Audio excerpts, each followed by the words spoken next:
नमस्कार दोस्तों, मैं आपका मैथ्स मेंटर आकाश एसजीआई कंपटीशन क्लासेस पर आप सभी लोगों का हार्दिक स्वागत करता हूं। आशा करता हूं स्वस्थ होंगे, बढ़िया होंगे और आपकी तैयारी प्रिपरेशन बढ़िया तरीके से चल रही होगी। तो फटाफट से मुझे बताओ कि कैसे हैं आप लोग और आपकी तैयारी कैसी चल रही है। Hope so you all are okay, all are fine. तो चलिए स्टार्ट करते हैं आज का सेशन, आज का गेम, आज की क्लास। और आज की क्लास में आगे बढ़ने से पहले हम लोग नंबर सिस्टम के बारे में जानेंगे। आज का जो चैप्टर है वो है नंबर सिस्टम। किसी भी एग्जाम में मोस्ट इंपॉर्टेंट रोल प्ले करता है नंबर सिस्टम। और इस नंबर सिस्टम को हम लोग समझेंगे बेसिक के साथ कि नंबर सिस्टम है क्या, किस किस तरीके की प्रॉब्लम्स आती हैं और कैसे कैसे क्वेश्चंस यहाँ पर बनते हैं। तो जिन विद्यार्थियों का भी नंबर सिस्टम चैप्टर स्ट्रांग नहीं है या कॉन्सेप्ट क्लियर नहीं है, तो वो इस चैप्टर को ध्यान से समझें। जैसे कि सामने लिखा हुआ है स्क्रीन पर, नंबर सिस्टम। नंबर सभी लोग, आप सभी लोगों को पता है कि नंबर का मतलब होता है संख्या। नंबर का मतलब होता है संख्या और सिस्टम का मतलब होता है पद्धति। ठीक है, यानी कि संख्या की पद्धति। अब संख्या की पद्धति से क्या अभिप्राय है? संख्या की अच्छा, संख्याएं तो बाद में बनी, संख्या तो बहुत बाद में बनी। जैसे हम इसे ऐसे समझ सकते हैं कि जैसे हम किसी हिंदी या अंग्रेजी भाषा के शब्द जो होते हैं वो तो बहुत बाद में बने ना। जैसे ब्यूटीफुल शब्द है वो तो बाद में बना होगा ना। पहले अल्फाबेट्स आए होंगे, यानी कि पहले अक्षर आए होंगे, अक्षर के बाद शब्द बने होंगे। जैसे हिंदी में शब्द बाद में बने होंगे, पहले अक्षर यानी कि वर्णमाला डिजाइन करी गई होगी। तो कितने हिंदी में कितने होते हैं? 52 होते हैं शायद। इंग्लिश में कितने होते हैं? 26 होते हैं ना। उसमें फिर वॉबल कॉन्सोनेंट्स का चक्कर आ जाता है, उसको भी ऐसे। ऐसी मैथ में भी ना संख्याएं तो बाद में आई, संख्याओं से पहले आए अंक, जिन्हें हम डिजिट बोलते हैं। तो संख्याएं तो बहुत बाद की बात है दोस्तों। सबसे पहले अंक का आविष्कार हुआ, यानी कि अंक खोजे गए या अंक डिजाइन किए गए या अंक बनाए गए। अब इन्हीं अंकों को मिला मिला के संख्याएं बनी, यानी कि नंबर जो होते हैं वो कॉम्बिनेशन ऑफ डिजिट्स बने। तो कौन कौन से अंक हैं? 0, 1, 2, 3, 4, 5, 6, 7, 8 और 9। सिर्फ ये हमारे पास टोटल कितने अंक हैं? 10। तो मैं ये कह सकता हूं अंक का मतलब है डिजिट। तो कितने डिजिट हैं दोस्तों अपने पास? 10 डिजिट हैं। और इन्हीं डिजिट्स के कॉम्बिनेशन से, जैसे मैंने एक संख्या लिखी, 278 लिख दिया मैंने, 278। तो इसमें 2 आया है, 7 आया है और 8 आया है। 2, 7, 8 को मिलाकर एक संख्या हमने डिजाइन कर ली है 278। तो ये इन अंकों का कॉम्बिनेशन है, मिला के कॉम्बिनेशन है। तो ये बात समझता हूं कि आप सभी लोगों को समझ में आ गई होगी। अब यहीं पर एक छोटा सा पॉइंट और क्लियर कर देता हूं। आप सभी लोग जानते हैं कि जीरो की जो खोज है वो आर्यभट्ट ने करी थी। तो आर्यभट्ट तो अभी पैदा हुए थे, कुछ साल पहले ही। कुछ का मतलब है इस दुनिया के रेस्पेक्ट में, जब से ये दुनिया बनी है, एग्जिस्टेंस हुआ है, उसके रेस्पेक्ट में तो आर्यभट्ट अभी पैदा हुए हैं लगता है। ठीक है, ईशा के आसपास ही। कोई बात नहीं। मगर क्या उससे पहले जीरो नहीं था? हम तो ये भी सुनते हैं कि रावण के 10 सर थे, तो 10 बनाने के लिए तो जीरो का प्रयोग हुआ होगा। जीरो था, मगर संख्या पद्धति के जो प्रॉब्लम्स हैं, नंबर सिस्टम की जो कैलकुलेशंस हैं, उसमें जीरो की एग्जिस्टेंस उस लेवल पर नहीं थी। यानी कि वहां पर लोगों की जीरो को लेकर समझ नहीं थी। तो आर्यभट्ट ने वो जो थिंकिंग है वो डेवलप करी जीरो को लेकर। जीरो को लेकर जो डाउट्स थे नंबर सिस्टम के बड़े बड़े, उन पे आर्यभट्ट ने अपनी प्रमेय दी और बताया कि जीरो की एग्जिस्टेंस नंबर सिस्टम में स्केल पर कितनी महत्वपूर्ण है हम सभी लोगों के लिए।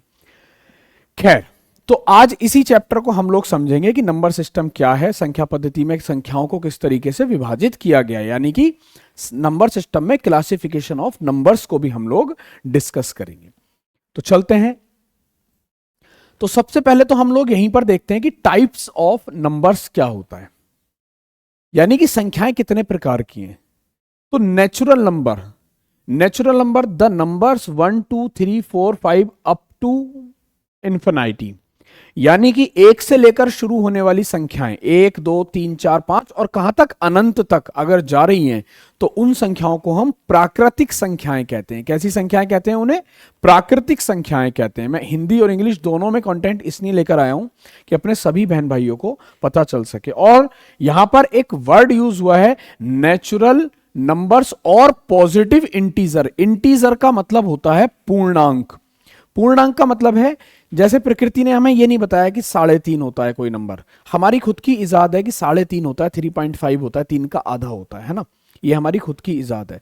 मगर प्रकृति किसी भी चीज की एग्जिस्टेंस देती है 1 2 3 4। प्रकृति कभी भी ये नहीं कहती, जैसे हमारे घर में सपोज कितने लोग हैं, माना 3 लोग हैं, तो हम कभी भी ये नहीं कह सकते कि हमारे घर में 3.5 लोग हैं, ये नहीं बोल सकते हम, है ना। तो ये हमारा अपना डेवलपमेंट है, अपनी अपनी इजाद है। मगर नेचर ने अगर प्रकृति ने काउंटिंग दी है तो वो पूर्णांक में दी है, इंटीजर में दी है, ये हम मान के चलते हैं। तो इसको तो बोला जाता है प्राकृतिक संख्याएं। तो प्राकृतिक संख्याएं समझ में आ गई, 1 से लेकर स्टार्ट होती हैं और कहां तक स्टार्ट होती है, कहां तक चलती हैं, ये अनंत तक चलती हैं। इसी के साथ में अगर होल नंबर की बात करूं, यानी कि इसी के साथ में इसको बोला जाता है पूर्ण संख्याएं या संपूर्ण संख्याएं। ठीक है, होल नंबर आप मैक्सिमम बुक्स में इसे पूर्ण संख्याओं के नाम से देखोगे। तो the numbers 0 1 2 3 are called whole numbers. Whole numbers include 0। अब प्रकृति ने हमें तो एग्जिस्ट, या तो प्रकृति ने बताया कि कोई चीज होगी या तो कोई चीज नहीं होगी। तो कोई चीज नहीं होगी तो हमारे माइंड में भी नहीं होगी। माना जैसे कि कोई एक ऐसा जीव जिसकी हम परिकल्पना ही ना कर सकें, तो यानी कि उसकी एग्जिस्टेंस ही नहीं है। मगर अगर प्रकृति ने हमें किसी भी चीज की एग्जिस्टेंस दी है तो वो 1 से स्टार्ट, और अगर कोई चीज नहीं है यानी कि फिर वो 0। तो होल नंबर 0 से स्टार्ट होते हैं, यानी कि 0 1 2 3 4 5 अप टू इन्फिनाइट। तो 0 से शुरू होने वाली संख्याओं को बोला गया प्राकृतिक संख्या, होल नंबर, पूर्ण संख्याएं। और 1 से स्टार्ट होने वाली संख्याओं को बोला गया प्राकृतिक संख्याएं। तो जो संख्याएं 0 से स्टार्ट होंगी उन्हें पूर्ण संख्याएं बोला गया। पूर्ण संख्याओं को लेकर कई बार एवरेज का क्वेश्चन बना है एसएससी जैसे एग्जाम में। ठीक है, तो ये किसी भी एग्जाम में बन सकता है, रेलवे के एग्जाम में ही बन सकता है, अनदर वनडे एग्जाम में बन सकता है। तो इसको एक बार देख लीजिएगा कि है क्या। तो आप सभी लोग समझ गए कि पूर्ण संख्याएं क्या होती हैं। अब उसके बाद आ जाता है इंटीजर। अभी मैंने इंटीजर पे परिचर्चा करी थी कि इंटीजर का मतलब होता है पूर्ण अंक। पूर्ण अंक का मतलब होता है पूरा अंक, कोई आधा नहीं चाहिए, यानी कि चाहिए तो पूरा चाहिए, नहीं तो ठीक है चाहिए तो पूरा चाहिए, आधा नहीं चाहिए। तो इंटीजर के बारे में बोला गया the number -3 -2 -1 0 1 2 3 are called integer.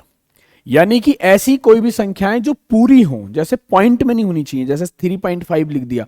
जैसे अगर मैं 5 को 2 से डिवाइड करूं तो मुझे वैल्यू कितनी मिलेगी, 2.5 मिलेगी।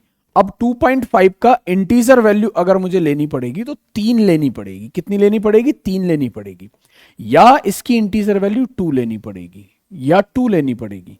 तो इस तरीके से मैं इंटीजर पे पहुंच सकता हूं, इंटीजर पर पहुंच सकता हूं। ठीक है, तो माइनस में भी इनका एग्जिस्टेंस होता है, यानी कि माइनस वाले नंबर्स को भी हम लोग पूर्णांक कंसीडर करते हैं। इस बात को माइंड में रखना। कई बार ये पॉजिटिव इंटीजर और नेगेटिव इंटीजर के नाम से भी आ जाता है। कई बार पॉजिटिव इंटीजर और नेगेटिव इंटीजर के नाम से भी आ जाता है। जैसे यहां आई गया, आ ही नहीं जाता, देखो सामने लिखा हुआ है धनात्मक पूर्णांक। तो धनात्मक पूर्णांक क्या हो जाएंगे अपने पास, 1 2 3 को हम लोग सकारात्मक या धनात्मक पूर्णांक कहते हैं। पॉजिटिव इंटीजर और नेगेटिव इंटीजर यानी कि -1 2 3 अब और इन्फिनाइट तक, इनको क्या बोलते हैं हम लोग, नेगेटिव इंटीजर बोलते हैं या ऋणात्मक पूर्णांक बोलते हैं। मगर है तो पूरा ही अंक, -3 का मतलब है तो पूरा ही अंक, पॉइंट में तो है ही नहीं, डेसिमल फ्रैक्शन तो कुछ है ही नहीं। अब आगे देखते हैं। अब ये सबसे इंपॉर्टेंट है, पॉजिटिव फ्रैक्शंस, सकारात्मक या धनात्मक भिन्न। तो the number 2/3 4/5 7/8 are called positive fractions. तो ऐसी भिन्न, जैसे 2/3 लिखा हुआ है, 4/5 लिखा है, 7/8 लिखा है, तो यहां पर कोई भी माइनस का साइन नहीं आ रहा है, माइनस का साइन नहीं आ रहा है। तो इन भिन्न को कैसा भिन्न कहा जाएगा, पॉजिटिव भिन्न कहा जाएगा, पॉजिटिव भिन्न कहा जाएगा। ठीक है, अब यहीं पर आ गया अपने पास नेगेटिव फ्रैक्शंस। नेगेटिव फ्रैक्शंस में जैसे माइनस आ गया अपने पास, अब ये ब्रैकेट के बाहर है ऐसा जरूरी नहीं है, आप अगर इसे ऐसे भी लिख देंगे -6/8 तब भी ये नेगेटिव फ्रैक्शन ही हो जाएगा, या आप इसे 6/-8 लिखेंगे तब भी ये नेगेटिव फ्रैक्शन हो जाएगा। आप इस भुलावे में ना रहे कि ब्रैकेट के बाहर ही आएगा तभी होगा, आप जैसे चाहें वैसे लिखें पर माइनस होना चाहिए, तो इसको हम नेगेटिव फ्रैक्शन बोलेंगे, यानी कि ऋणात्मक भिन्न बोलेंगे। तो ये डाउट भी आप लोगों का क्लियर हो गया होगा। अब सबसे ज्यादा कॉन्सेप्ट इंपॉर्टेंट है आप लोगों के लिए, रेशनल और इर्रेशनल। रेशनल का मतलब होता है परिमेय संख्याएं और इर्रेशनल का मतलब होता है अपरिमेय संख्याएं। परिमेय संख्याओं को लेकर एसएससी सीजीएल, सीएचएसएल, एमटीएस और सीपीओ जैसे एग्जाम में खूब क्वेश्चन बने हैं, खूब क्वेश्चन बने हैं। परिमेय संख्याओं को लेकर 2 फ्रैक्शन दे देगा, उनके बीच में नंबर ऑफ रेशनल नंबर पूछ लेगा। रेशनल बना है रेशियो से, एक वर्ड आपको दिखाई दे रहा होगा रेशनल, तो ये जो वर्ड रेशनल बना ना, ये बना है रेशियो से, RATIO, यानी कि रेशियो एग्जिस्टेंस है इसमें, रेशियो की एग्जिस्टेंस है रेशनल में, यहां से आप अपने माइंड में समझ सकते हैं। और इर्रेशनल बना है कि रेशियो नहीं है, IR प्रीफिक्स लग गया, इसका मतलब ये नेगेटिव साउंड दे रहा है, नेगेटिव साउंड दे रहा है इर्रेशनल। तो देखते हैं, पढ़ते हैं इसके बारे में क्या कह रहा है। कह रहा है कोई भी संख्या जो धनात्मक या ऋणात्मक पूर्णांक या भिन्न होती है, पहली बात ध्यान से देखना, कोई भी संख्या धनात्मक भी हो सकती है, ऋणात्मक भी हो सकती है, या भिन्न होती है, भिन्न होती है, या शून्य को परिमेय संख्या कहा जाता है। एक परिमेय संख्या वह है जिसे निम्न प्रकार A/B में व्यक्त किया जा सकता है, जहां पर B 0 के इक्वल नहीं होना चाहिए। ऐसा क्यों बोला इसने? पहली बात तो इसने ये बोल दी कि रेशनल बना है रेशियो से, मैंने बताया, तो यानी कि A/B का फॉर्मेट आएगा ही आएगा, ऐसे फॉर्मेट जहां पर भिन्न बन जाए, भिन्न बन जाए, 1/2, 3/4, 7/8, 9/4, ये सब क्या है? रेशनल है, रेशियो की फॉर्म में हम लोग कन्वर्ट कर पा रहे हैं, यानी कि ये रेशनल नंबर है। मगर इसने एक कंडीशन दी है कि B 0 के इक्वल होना नहीं चाहिए। तो B अगर अपॉन में है और गलती से 0 के इक्वल हो गया, तो किसी भी चीज के अपॉन में अगर मैं 0 रखूंगा तो ये कैसी बन जाएगी? अपरिभाषित बन जाएगी, अपरिभाषित, इनफिनाइट जिसको हम लोग बोल देते हैं, इनडेफिनिट बन जाएगी ये। तो ये B 0 नहीं हो सकता, ये कंडीशन है इसकी। तो हम ये कह सकते हैं कि भिन्न का रूप जो संख्याएं ले लें, उनको हम, जैसे हमने बोला कि कोई भी 2 संख्या लिख ली, 2 लिख लिया, 2, तो 2 भी तो भिन्न बन जाएगी, 2/1, ये भी तो एक भिन्न बन गई।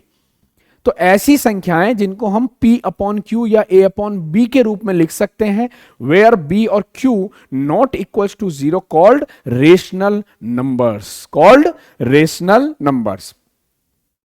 समझता हूं कि यहां तक जो है बात समझ में आई होगी। अब इर्रेशनल की तरफ बढ़ते हैं कि इर्रेशनल क्या है। कह रहा है कि एक अनंत गैर आवर्ती दशमलव संख्या, अब ये ध्यान से देखना, गैर आवर्ती दशमलव संख्या, बहुत, एक अनंत और गैर आवर्ती दशमलव संख्या, गैर आवर्ती दशमलव संख्या को अपरिमेय संख्या के रूप में जाना जाता है। An infinite non-recurring decimal number is known as irrational number. These numbers can't be expressed in the form of proper fraction. Proper fraction यानी कि A/B के रूप में हम इसे नहीं लिख सकते, A/B के रूप में इसे नहीं लिख सकते। जैसे, और कह रहा है कंडीशन वही है कि B 0 के इक्वल नहीं, तो जैसे कि, ठीक है, √2, तो √2 का फ्रैक्शन वैल्यू तो कोई हो ही नहीं सकता, गैर आवर्ती दशमलव देगा। √5 पाई, अब देखो 22/7 को हम 22/7 को हम इर्रेशनल बोल देंगे, मगर पाई यहां पर कैसा आ जाएगा अपने पास दोस्तों? पाई इर्रेशनल, ठीक है, पाई इर्रेशनल में काउंट होगा। क्लियर है? पाई इर्रेशनल में काउंट होगा, यानी कि ऐसी जो भी वैल्यू होंगी जिसे हम फ्रैक्शन में कन्वर्ट नहीं कर सकते। अब √2 है, √2 को फ्रैक्शन में कैसे कन्वर्ट करोगे? कौन सा दिमाग लगाओगे √2 को फ्रैक्शन में लिखने का? ऐसी कौन सी वैल्यू सेट करोगे जो √2 की वैल्यू एग्जिस्ट हो जाए? तो पता चलेगा नहीं हो सकता, ठीक है, नॉन परफेक्ट स्क्वायर है, तो फॉर्मेट ही नहीं बनेगा। खैर, परिमेय से बहुत ज्यादा क्वेश्चन आते हैं। अब सर्ट्स की बात कर लेते हैं, ठीक है। सर्ट्स, किसी संख्या कि कोई भी मूल जिसे वास्तव में नहीं ज्ञात किया जा सकता सर्ड कहलाता है। सर्ड का मतलब होता है करणी। सर्ड एंड इंडाइसिस एक चैप्टर है, करणी तथा घातांक। तो सर्ड का मतलब होता है करणी। अब देखो ध्यान से, जैसे अनिवार्य रूप से सभी सर्ड्स अपरिमेय संख्या हैं, तो यहां से एक बात तो कंफर्म हो गई कि अपरिमेय संख्या को, अपरिमेय संख्या में सर्ड्स भी आ जाते हैं। सभी अपरिमेय संख्याएं सर्ड्स नहीं है, मगर सभी सर्ड्स अपरिमेय संख्याएं हैं। जैसे कि ये बोल रहा है कि सभी सर्ड्स अपरिमेय संख्याएं, जैसे √2 और √5। तो यहां पर पावर दे रखी है 1 में, अंडर रूट में। इस √2 का मतलब होता है 2 की पावर 1/2। तो ऐसी पावर जो फ्रैक्शन में हो वो क्या बन जाएगी अपने पास? सर्ड्स बन जाएंगी। क्या बन जाएंगी? सर्ड्स बन जाएंगी, करणी बन जाएंगी। आगे इवन नंबर। अब देखो नंबर को हम दो तरीके से डिवाइड कर सकते हैं। एक तो आया हमारे पास केस इवन नंबर, यानी कि इवन नंबर का मतलब होता है सम संख्याएं। तो दोस्तों बहुत ध्यान से चीजों को समझ लेना। The integer which are divisible by 2 are called even numbers, -4, 0, 2, 16, etc. यानी कि ऐसी संख्याएं जो 2 से कट जाएं, ऐसी संख्याएं जो 2 से कट जाएं, उनको क्या बोला जाता है? उनको क्या बोला जाता है? सम संख्याएं बोला जाता है। अब आपके माइंड में एक लॉजिक आ रहा होगा कि सर -4 है, हाँ तो क्या दिक्कत आ रही है? -4 है ना, 2 से कट जाएगा। माइनस वाली संख्याएं भी 2। अब मैं आपसे एक कमेंट पूछता हूं, चलिए बहुत बढ़िया भाई, यहां पर जितने लोग भी जुड़ चुके हैं उन सभी लोगों का बहुत बहुत स्वागत है। ठीक है, एक बार अगर यहां तक चीजें समझ में आ रही हैं तो सेशन को लाइक भी करो यार, बढ़िया तरीके से लाइक करो और शेयर भी करो अपने दोस्तों तक, क्योंकि अभी ये मैंने चैप्टर वाइज जो सीरीज चलाई है ना, ये आप लोगों को काफी मदद करेगी। अब मेरी बात ध्यान से समझना। इवन नंबर का मतलब होता है सम संख्याएं, और सम संख्याओं का मतलब होता है डिविजिबल बाई 2। Divisible by 2। अब जैसे किसी भी सम संख्या में मैं 2 जोड़ूंगा तो वो भी सम संख्या मिलेगी। जैसे 2 है तो 2 तो 2 से कट जाएगा। 2 में मैं 2 जोड़ता हूं और तो क्या मिलेगा? 4। तो सम संख्या का कॉन्सेप्ट ये भी कहता है कि सम संख्या में 2 जोड़ने पर फिर वो 2 से कट जाती है।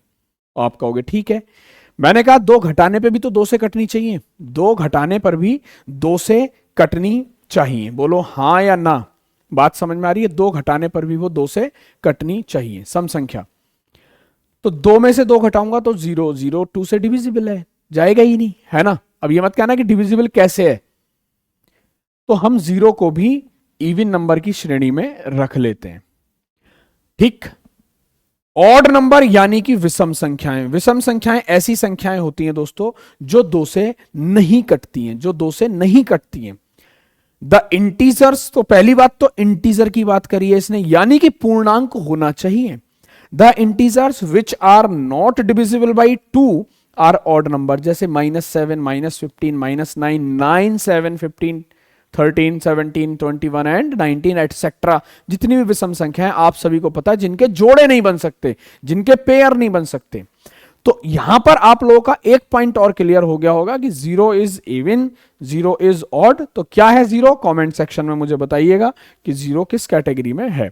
अब सबसे इंपॉर्टेंट सीरीज का पार्ट है ये प्राइम नंबर। इसको हिंदी में बोला जाता है अभाज्य संख्याएं। जैसा कि नाम से ही पता चल रहा है, अभाज्य संख्याएं यानी कि भाज्य नहीं है, वो उनको भाग नहीं दिया जा सकता। तो इसकी डेफिनेशन क्या है? कह रहा है कि those numbers which are divisible only by themselves और 1। ऐसी संख्याएं जो सिर्फ खुद से ही कटती हैं और 1 से कटती हैं, 1 से, उन संख्याओं को अभाज्य संख्याएं कहा जाता है। उन संख्याओं को क्या बोला जाता है? अभाज्य संख्याएं कहा जाता है।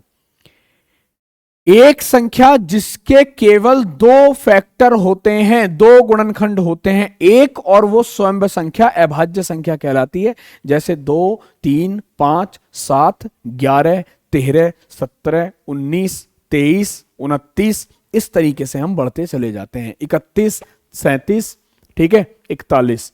अब जैसे, अब ये यहां पर ध्यान से समझना, जैसे मैंने लिखा 41 लिखा, तो 41 किससे कटेगी? या तो 1 से कटेगी या 41 से कटेगी। तो इसके 2 ही फैक्टर हैं, या तो 1 या तो वो खुद ही संख्या। या तो मैं 1 से कटूंगा या तो मैं खुद से कटूंगा।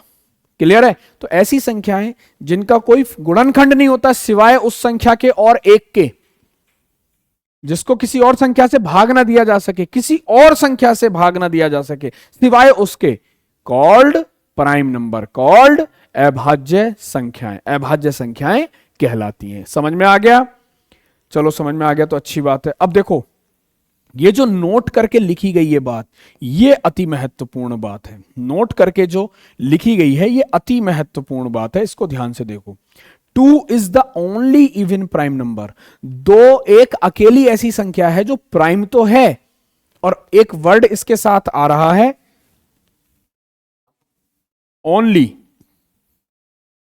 इवन, यानी कि अकेली ऐसी संख्या है जो सम संख्या है। जैसे आप 4 ले लें, 6 ले लें, 8 ले लें, तो ये क्या है? सम संख्या है, मगर ये अभाज्य नहीं हो सकती, ये प्राइम नहीं हो सकती। तो अगर ये प्राइम नहीं हो सकती तो फिर 2 क्या है? 2 के बारे में बोला गया 2 is only even prime number. और एक बात और ध्यान से समझ लो, 2 इज लीस्ट प्राइम, यानी कि 2 ही एक ऐसी संख्या है जो प्राइम के साथ साथ सबसे छोटी भी है, यानी कि पहली संख्या जो है वो 2 है। केवल एकमात्र सम अभाज्य संख्या है। There are 25 prime numbers up to 100, यानी कि 100 तक कुल मिला के 25 प्राइम संख्याएं हैं। 100 तक कुल 25 प्राइम संख्याएं हैं। 100 तक कुल 25 प्राइम संख्याएं हैं। क्लियर है? 1 से लेकर 50 तक 15 होती हैं, और 51 से लेकर 100 तक 10 होती हैं। तो ऐसे करके कितनी संख्याएं हैं? टोटल 25 संख्याएं हैं। कितनी संख्याएं? 25। 100 तक 25, ये लिखी हुई है संख्याएं 2 3 5 7 11 13 17 19 23 29 31 37 41 43 47 53 59 61 67 71 73 79 83 89 एंड 97। ये टोटल 25 संख्याएं हैं जो 1 से लेकर 100 तक होती हैं। ठीक है?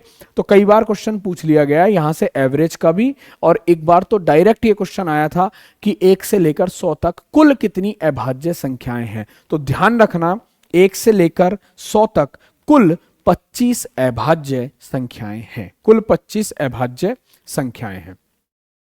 अब इसको देखो ध्यान से, ये मोस्ट इंपॉर्टेंट है आप सभी लोगों के लिए। को प्राइम नंबर यानी कि सह अभाज्य संख्याएं। सह अभाज्यों को हम लोग म्यूचुअली प्राइम भी बोल सकते हैं। म्यूचुअली प्राइम, म्यूचुअली का मतलब होता है आपस में, है ना? किसी दो लोगों में डिवोर्स हो रहा है तो कहते हैं ना म्यूचुअली, म्यूचुअली है भाई। ये म्यूचुअली का मतलब है आपस में उनका समझौता है इस बात पे कि हमें साथ नहीं रहना, म्यूचुअली। ठीक है?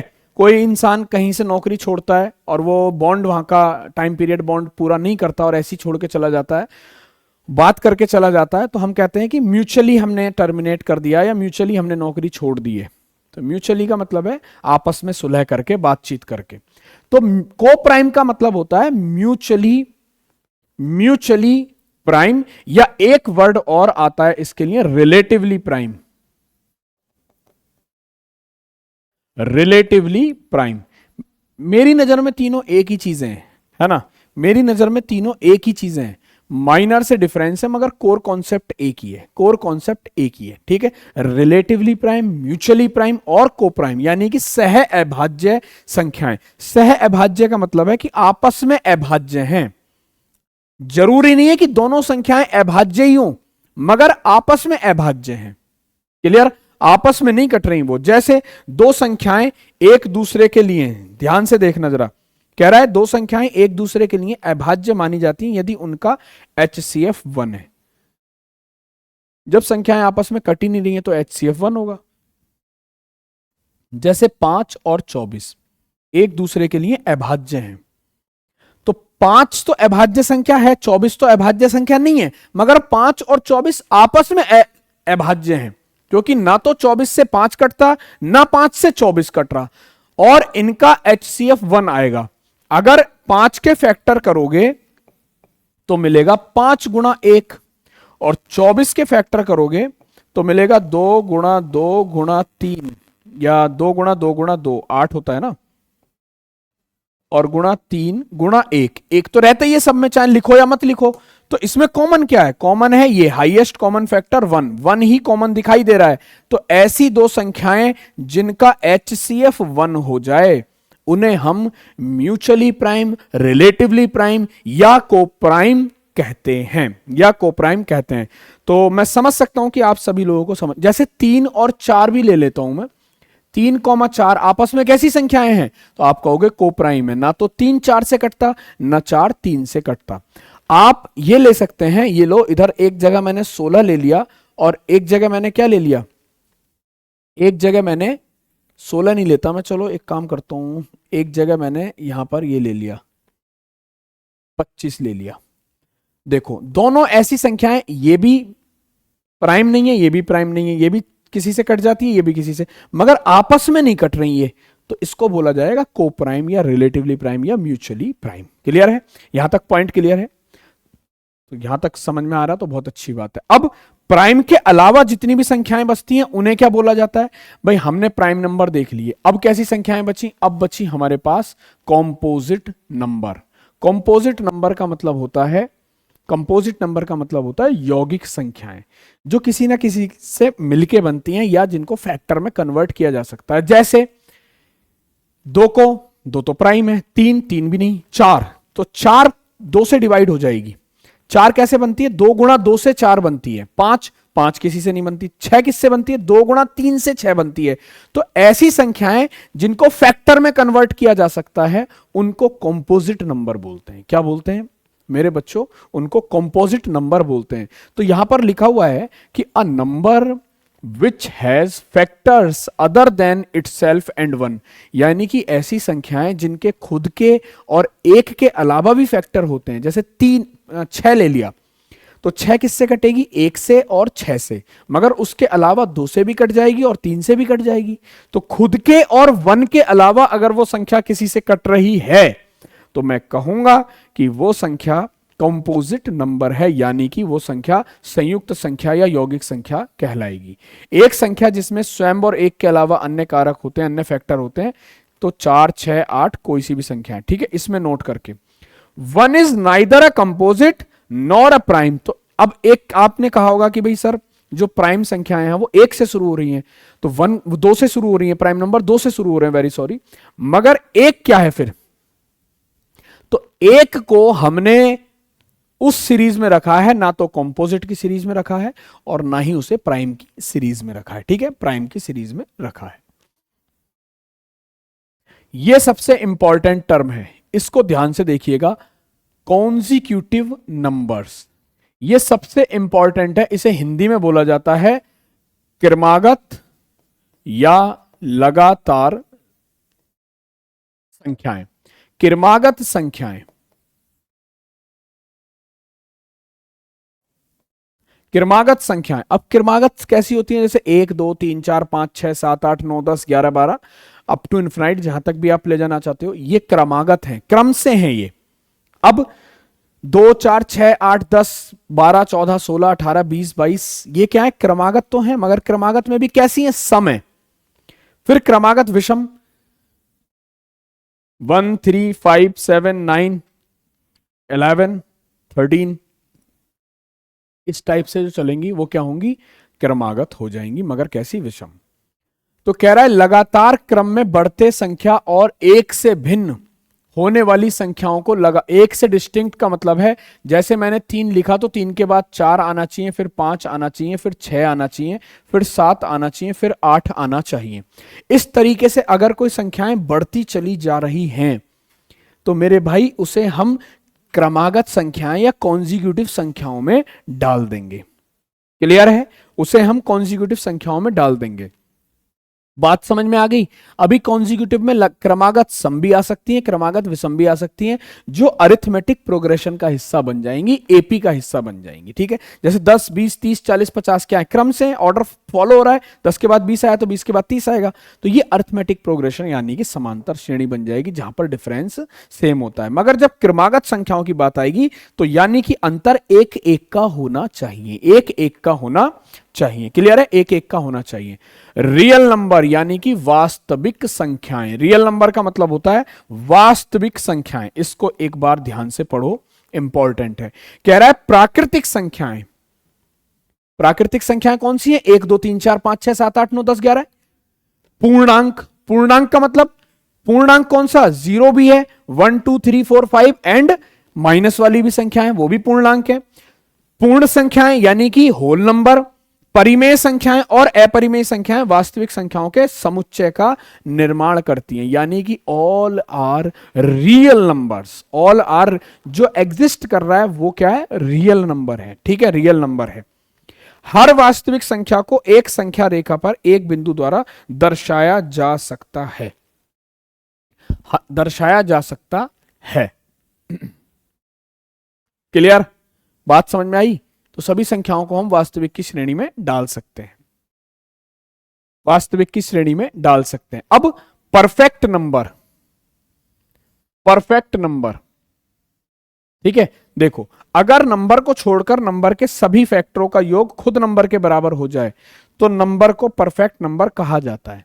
यह भी खोज हुई है। परफेक्ट नंबर कौन से होते हैं? जिनके फैक्टर का सम और उस संख्या को छोड़कर बाकी जितने भी फैक्टर हैं उनका अगर सम उस संख्या के बराबर आ जाए तो वो परफेक्ट नंबर है। उदाहरण के लिए लिया गया है, हमने 6 लिया है, ठीक है 6। तो मैं और भी एग्जाम्पल लेके आया हूं, अकेला एक ही नहीं लेके आया। कभी आप लोग ये सोचें कि एक ही एग्जाम्पल है। जैसे 6 के कौन कौन से फैक्टर हो सकते हैं? 1 गुणा 2 गुणा 3 गुणा 6।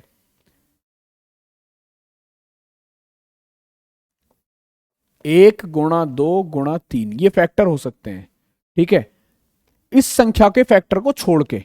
तो इनका अगर मैं योग देखूंगा 1 + 2 + 3 किसके इक्वल आएगा? 6 के। तो मैं ये कहूंगा कि ये परफेक्ट नंबर है। ऐसे 28 भी एक परफेक्ट नंबर है। तो 28 के भी करके देख लेते हैं एक बार। 28 क्या आ जाएगा दोस्तों?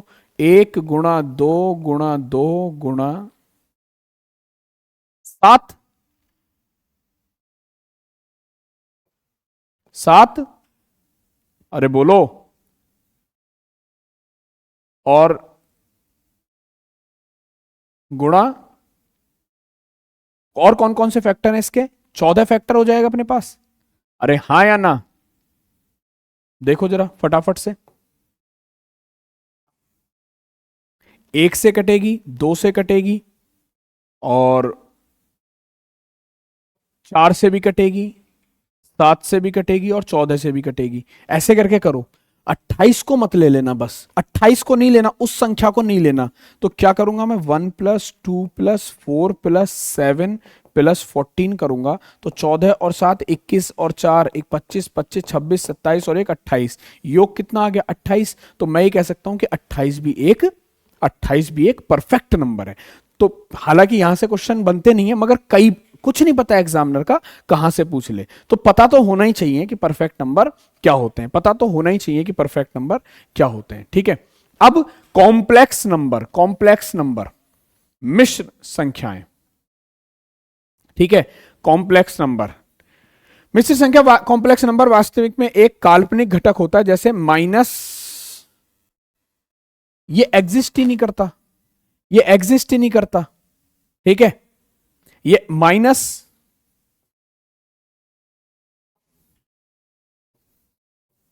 ये एग्जिस्ट ही नहीं करता, इसकी एग्जिस्टेंस ही नहीं है। जब इसकी एग्जिस्टेंस ही नहीं है तो इन्हें इमेजिनरी नंबर बोला जाता है, ठीक है। इन्हें इमेजिनरी नंबर बोल दिया जाता है। और इसके साथ जो कॉम्प्लेक्स बनाएगा, जैसे कि -√2 एंड -4, अब इसे सॉल्व, जब ये इमेजिनरी है तो इसकी एग्जिस्टेंस ही कहां होगी फिर? तो ये कैसे कॉम्प्लेक्स फॉर्मेट बना देगा? कैसा बना देगा? Complex format. कह रहा है ना कि वर्गमूल एक काल्पनिक संख्या है, इमेजिनरी है नहीं, मान लिया हमने, ठीक है, मान लिया हमने।